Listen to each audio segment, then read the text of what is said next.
ọjọ́ mẹ́ta o ẹ̀yin èèyàn mi nílé lóko àti lẹ́yìn odi. Orúkọ mi ni Idris Busari, olùdarí Rescue Records àti Picture Time Films tó fìdí sọlẹ̀ sí ìlú Indiana ní orílẹ̀-èdè Amẹ́ríkà. Ètò wa tòní dálé lórí kíka nọ́mbà láti ọ̀kan sí mẹ́wàá. A ó bẹ̀rẹ̀ sí ní ka nọ́mbà láti ọ̀kan sí mẹ́wàá.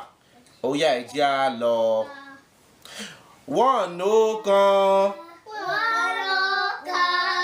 2 èjì.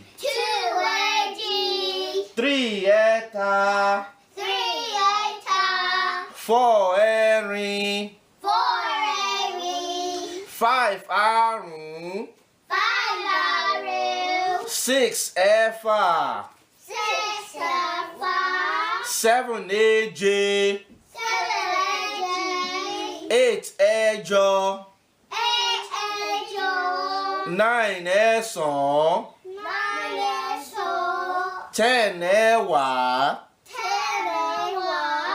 Ìpàdé wa bí oyin o lọ́sẹ̀ tó ń bọ̀.